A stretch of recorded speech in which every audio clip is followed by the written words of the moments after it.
нерселерди жасайбыз, подделка жасайбыз, анан кийин үйдө отургуча бекер бияка келип эрмектеп, ырырдап, көңүлдүү отуруп, кээ бирде чаепитие кылабыз, кээ бирде клуб, поэзия,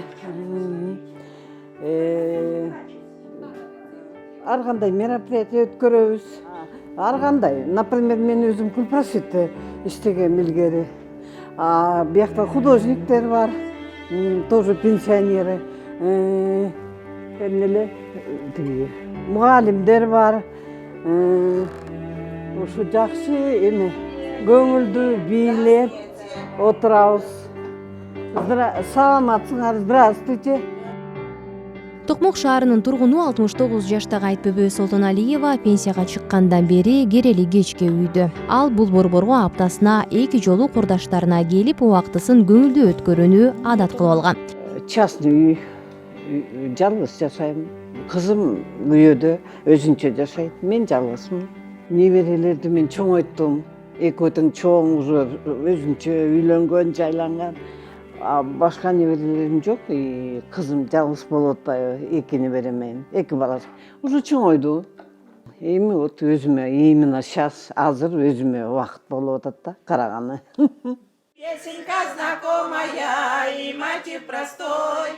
Ой, как ты мне нравишься, ой-ой-ой-ой. Мында ардагерлер үчүн кол өнөрчүлүк ыр иремдери аптасына 2 жолу уюштурулуп турат. Андан тышкары жөн эле куурашып, жай ичи отурууга чогулган учурлар да көп болот. Эми алар жасаган кол эмгектери сатыкка же ар кандай салтанаттар учурунда көргөзмө коюшат. Ардагер Людмила Кравченко мындай борбордун ачылышы ал курактуу улгайган адамдар үчүн абдан маанилүү дейт. Я считаю, что организован не зря. Элестетсеңиз, биз көп кабаттуу үйдө камалып отурабыз. Эч кандай кызыгуу жок.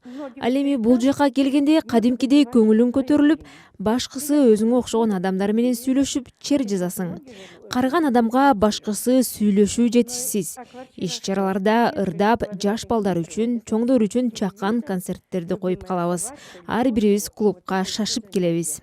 Мы проводим с ними и праздники всевозможные. Токмок шаарындагы улгайган адамдар үчүн борбор Кыргызстандагы Кызыл Жарым ай коомунун демилгеси. Шаардык мэрия жана бир топ дөмөрчүлөрдүн жардамы менен ачылган. Ушул таптагы ардагерлердин чыгармачылык клубу жана баардык шарттары бар пансион кирет. Борбордун жетекчиси Елена Колесникова өзгөчө кыш мезгилинде ага келгендердин саны кескин өскөнүн айтууда. Вот сейчас я хочу вас пригласить. Мына бул борборго күнүгө бош убактысында же убактылуу жашап турууга келишет. Бул жака келгендердин жакшынакай үй бүлө балдары болушу мүмкүн. Же тагдырдын оор сыноосуна кабылып калгандары да бар. Өзгөчө кыш мезгилинде үйүндө жалгыз от жага албай, мында жашап жаткандары да бар. Аларга ысык тамагы, бардык шарттарды даярдадык. Нет, меня что не беспокоит? Нет, хорошо. Борбордо тажрыйбалуу медайым жана санитарлар иштейт. Маал-маалы менен ар бир ардагердин кан басымы, саламаттыгы текшерилип турат. Жашы 80ге жетип калган Галина Привалова 2 ай мурда инсульт болуп, бул жакта убактылуу жашап турууну чечкен. Балдары эбак эле Орусияга көчүп кетишкен экен. Она меня подняла. Мына бир аз басып калдым. Башында такыр төшөктө жатып калгам. Андайда каралашканга адам жок болсо жаман экен. Ошон үчүн неберем бул борборду таап, мени калтырып кетти. Открывается. Где? Ну только там надо ходить. Ну нормально, все хорошо.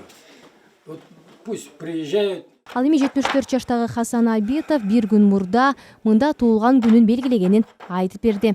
Ал Токмокто балдары туугандары менен жашайт. Мында бош убактысында ките окуп, шахмат ойногонго келип тураарын да кошумчалады. Ну, как у нас пословица говорят. Бир макал бар эле азыр эсимден чыгып кетиптир. Мааниси бош отурганча бекер болсо да иште деген. Кышында коро жайда такыр иш жок, зээригесиң. А биз курактагы адамдар эмгекке көнүп калганбыз. Эч жөн отура албай каласың. Ошондуктан бул жака келип, баарлашып, кээде жардам берип калам. Шарттары, тамак ашы да жакшы. А бирок биз үчүн башкысы алардын күлүп кабыл алуусу. Негизи эле кар адамга көңүл жана сүйүү эле керек экен. Ну, желающих много, ну, Өлкө боюнча жалгыз бой жашаган улгайган адамдардын саны 5000ге жакын. Ал эми Токмоктогу карлар үчүн ачылган борбор 20 кишиге гана ылайыкташкан. Карларга социалдык жардам көрсөтүү үчүн ачылган Эмгек жана социалдык өнүктүрүү министрлигинин карамагында 6 стационардык мекеме да бар. Андан тышкары Бишкекте карларды караган же ушул сыяктуу күндүзгү маалга ылайыкталган жеке менчик бир канча борбор иштеп жатат. Расмий маалымат боюнча Кыргызстанда 630 миңден ашуун улгайган адам жашайт. Айгерим Акылбекова, Айбек Кулчуманов, Азаттык, Чүй облусу.